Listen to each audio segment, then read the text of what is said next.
All right, folks, welcome. GLP-1 medications are one of the most powerful tools I've seen ever in weight loss, but they are creating one of the biggest hidden problems I see in my practice every day. Most people think that GLP-1 medications are the solution, but they're not. But they are a tool. And the difference between people who lose the weight and people who lose the weight and keep it off versus people who lose the weight and gain it back has nothing to do with the GLP-1 itself, but it has everything to do with how they use it, what type of support they have, and the habits they build while on it. Hi guys, my name is Marley Carnes. I'm a registered dietitian and I help people build confidence through insurance-covered nutrition support. And I'm going to show you what exactly determines whether a GLP-1 medication works for you or works against you long-term. So first, we're going to break down a little bit what it is, how they work, right? I won't get into too many details on this, but I am going to share a couple of things just to kind of give us a baseline of what they are, right? So we've got GLP-1 medications that you maybe know them as, we've got Ozempic and Wegovy. That is a semaglutide, the original kind of GLP-1 in this kind of trend, if you will. We have Zepbound and Mounjaro. This is kind of our level up, or it's a GLP-1 plus a GIP, also known as trizepatide. Then there is another GLP-1 going through testing with some of these major companies, if you will, that is almost a level 3. We won't get too much into the details on that, but essentially something that's interesting about these GLP-1s that, not to get into too much of the details, but they are a peptide. A peptide is an amino acid. And if you've been in chemistry, biochemistry, in any sort of recent time, you maybe have heard of amino acids and building blocks, or you maybe have seen the supplement you're drinking, branched-chain amino acids, right? But these amino acids are the building blocks for protein. Amino acids are building blocks for a lot of different things in our body, but that's essentially what a peptide is. So if you hear that term peptide, it's an amino acid, which is the building block of a lot of different proteins and things in our body. It's a way to kind of look at it.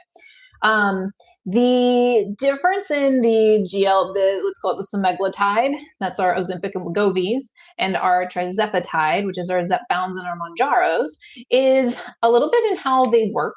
You see studies average about 15% versus 21% on the semaglutide versus the trizepatide in terms of amount of weight loss seen on these drugs. Or I should call them peptides too. How it works is essentially we have a decrease in energy intake. What is energy intake? Calories. What are calories? Food, right? So our gut brain signals fullness and satiety, and that changes. And that also decreases cravings.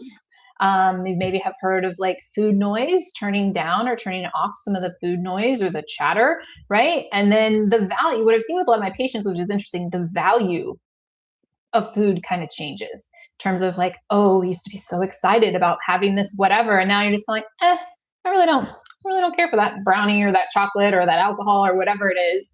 It's a really very interesting thing that happens almost psychologically too, with some of these GLP-1 peptides.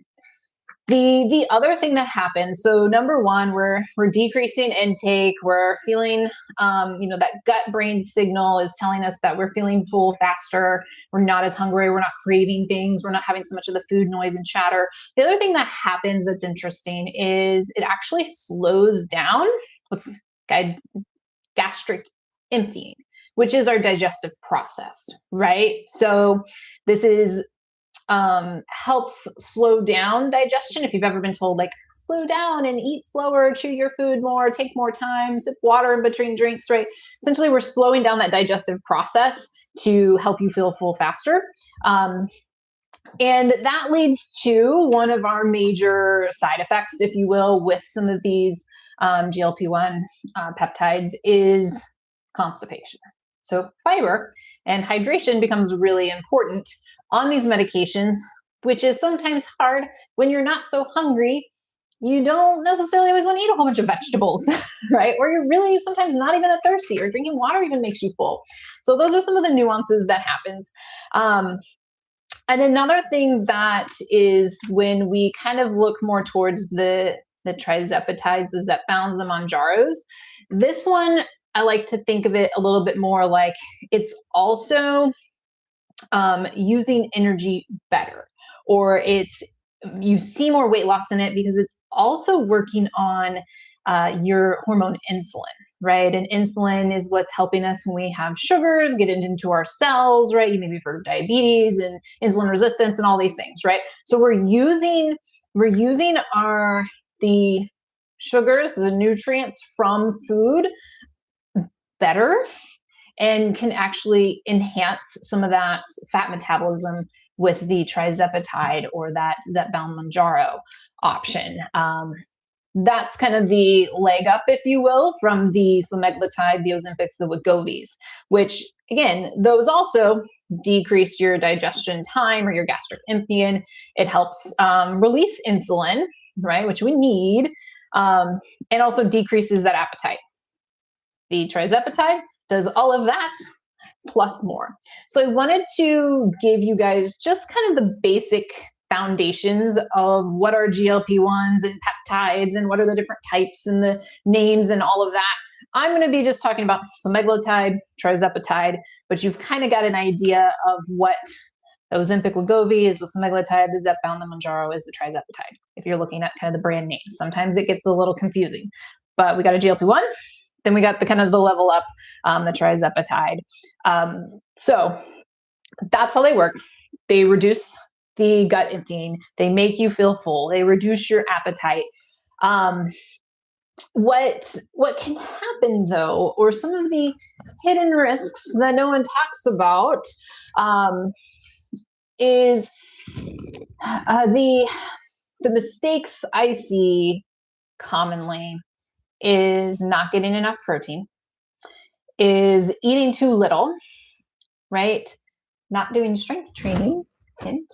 And a big one that I feel like is 90% of the time when people start a GLP-1, or I'm working with somebody who's interested, or they've just come across it and they have questions, is they don't have an exit plan. They don't have a strategy of like, okay, it's great to lose weight and feel good and all this, but if you gain it right back, right? Or you just lose weight because you're not eating as much food anymore and you're not having the protein and the nutrients and the fiber and all these vitamins and minerals that you need, then you've really not changed your habits very much to lose body fat and keep your muscle and keep it off, right? So how do we do it right?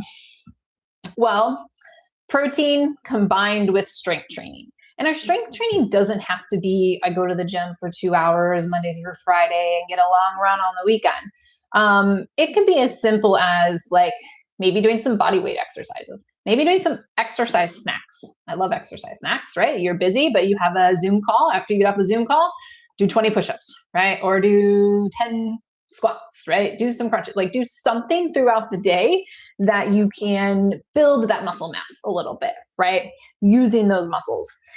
So most lose the weight and regain it. They lose muscle, not just fat. They slow their metabolism without even realizing it, right? So one of the best things you can do is get more protein and do your strength training. So if you are here live in the chat, I want you to tell me yes or no.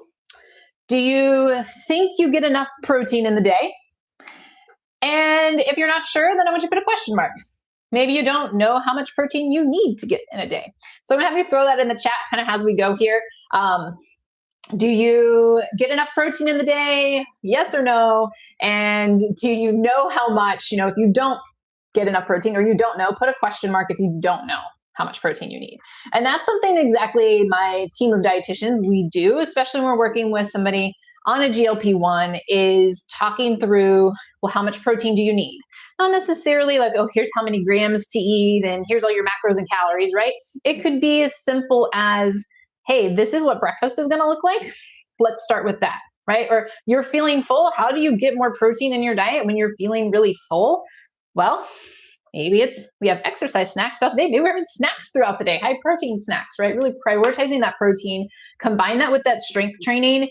And that's really going to be taking control of the number one thing that I see happen that kind of wreaks havoc down the road in all aspects is losing muscle, right? We want to lose fat. We want to keep or even gain some muscle mass, right? But on these GLP-1 medications, the priority is like keep the muscle, lose the fat, and not gain it back. All right, I see 150 grams from Alana. I've got Anisha. She's working on her protein. Yes, you are.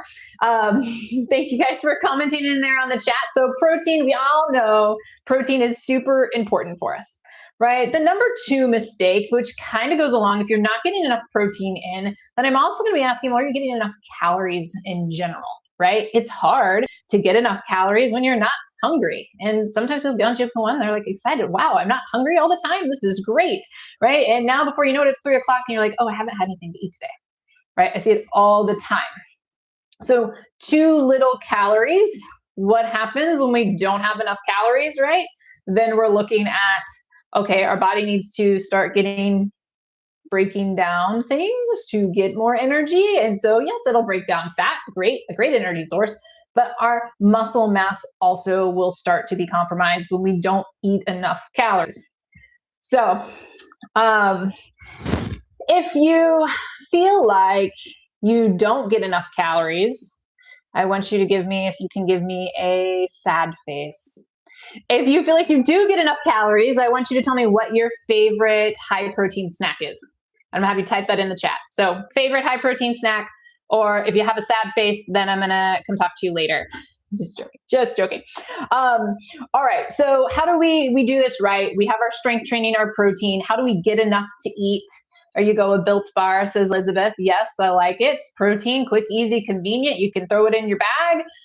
It doesn't need to be in a fridge necessarily. Don't leave it in your car in the Texas heat, but Built Bar is great.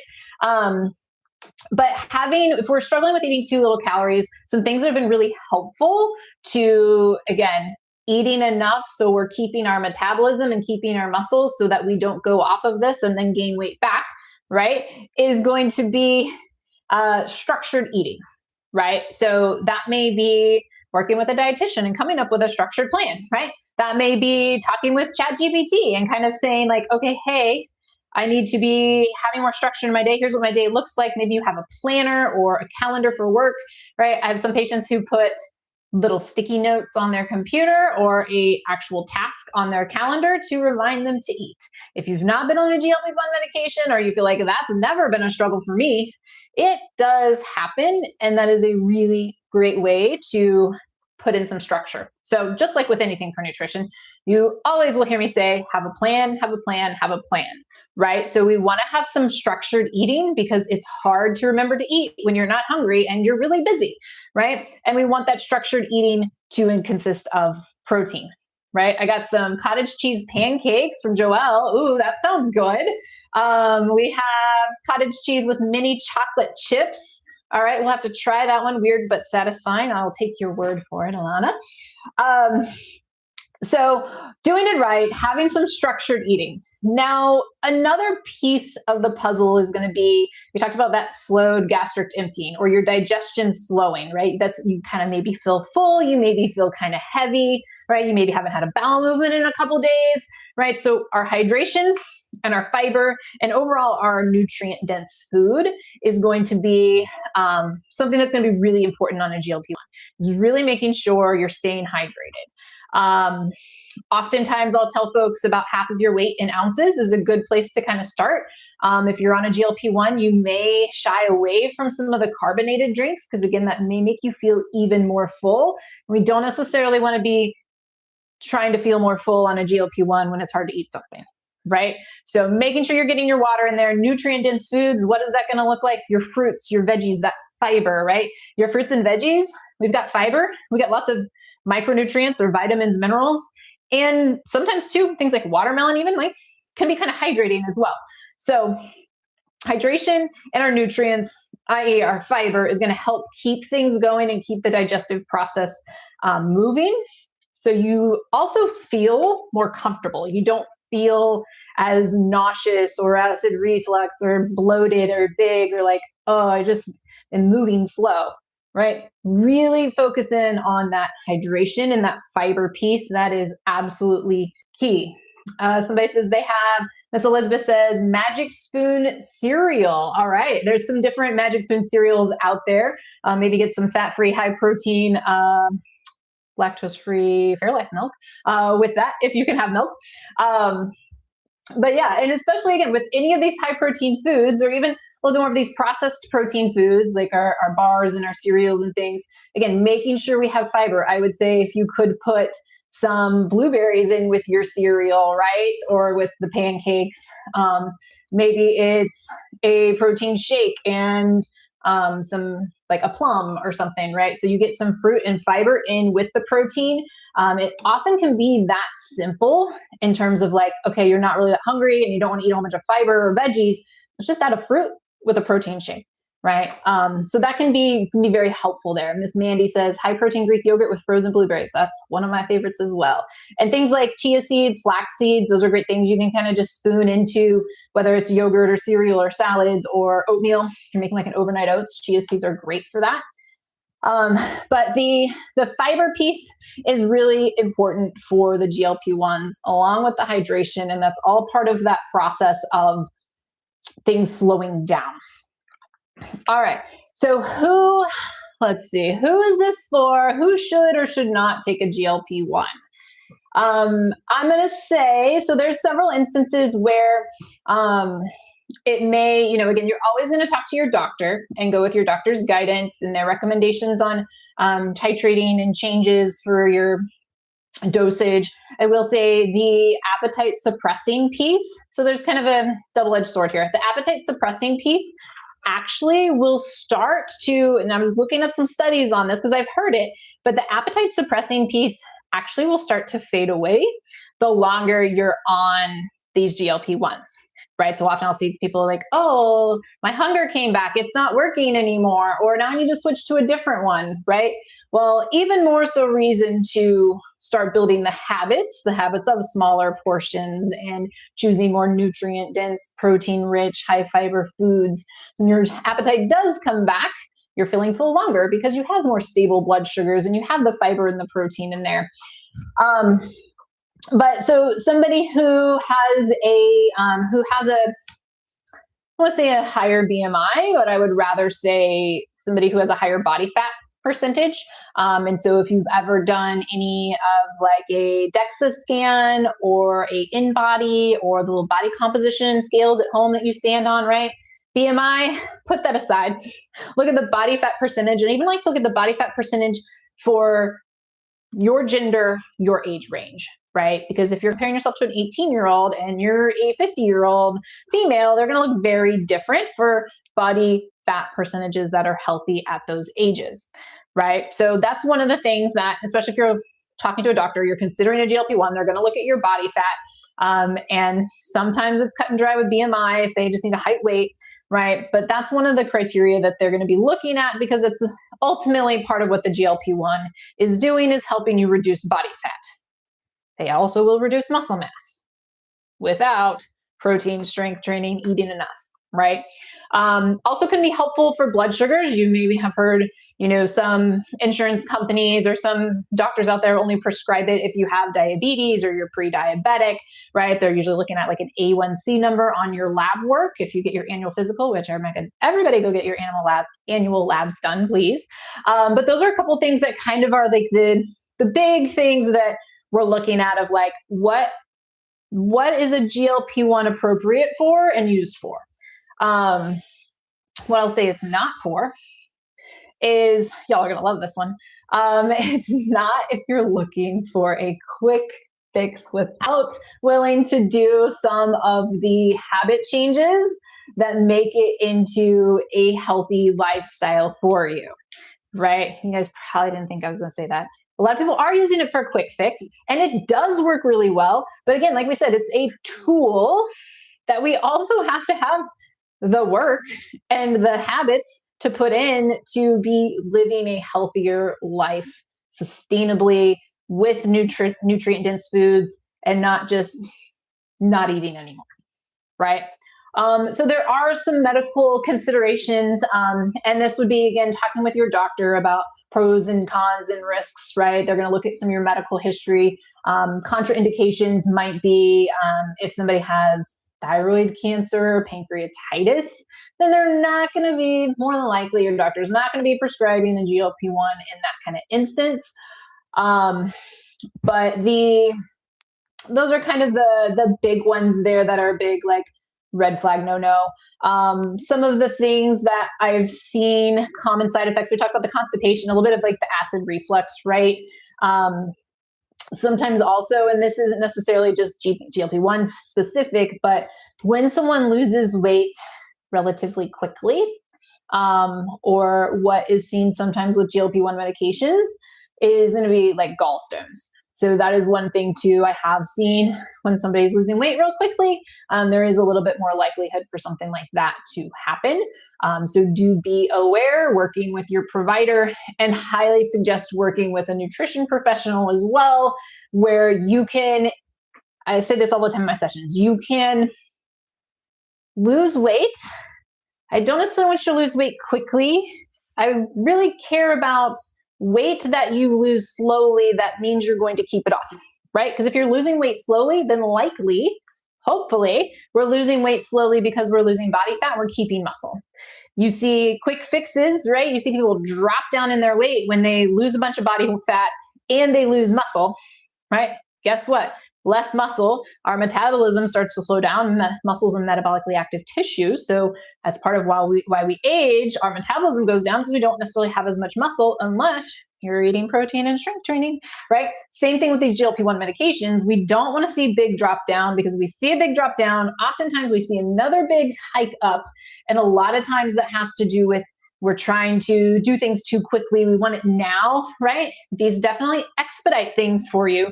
But I would be cautious of, don't get too wrapped up in seeing big numbers and big drops that often, in my mind, can be a red flag of we're not getting enough protein, we're losing muscle mass. They're going to gain this weight back unless we do this in a way that's a little bit more sustainable and habit-based.